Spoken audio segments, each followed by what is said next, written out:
మీ phone కూడా ఈ message వచ్చిందా? మార్నింగ్ నుంచి అన్ని ఫోన్స్ లో ఈ మెసేజ్ అయితే మారుమోగిపోతుంది. మెసేజ్ తో పాటు వైబ్రేషన్ వస్తూ ఉంది. అందరు భయపడుతూ ఉన్నారు, ఏమైంది నా ఫోన్ హ్యాక్ అయిపోయిందా అని చెప్పేసి. భయపడాల్సిన అవసరం అయితే లేదు. చాలాసార్లు టెక్నిక్స్ లో కూడా చెప్పాను. ఇది మన డిపార్ట్మెంట్ ఆఫ్ టెలికమ్యూనికేషన్ వాళ్ళు పంపిస్తా ఉన్నారు. ఎందుకంటే ఎమర్జెన్సీ సిచ్యువేషన్స్ వస్తూ ఉంటాయి. రీసెంట్ గా మొరాకోలో చూడొచ్చు, మనకి ఎంత పెద్ద భూకంపం వచ్చిందో, బిల్డింగ్ రోడ్ కూలిపోయి.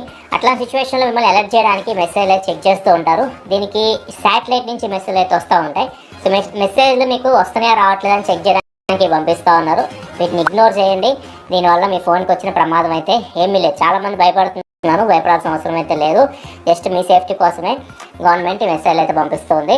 సో వీటిని ఇగ్నోర్ చేయండి. ఫ్యూచర్లో ఒకవేళ మీ ఏరియాలో ఒకవేళ ఎమర్జెన్సీ అలర్ట్స్ ఏమన్నా భూకంపాలు ఇట్లాంటివి వచ్చే ప్రమాదం ఉంటే ఇట్లానే మిమ్మల్ని హెచ్చరిస్తూ ఉంటారు. అప్పుడు మీరు అలర్ట్ అవ్వండి.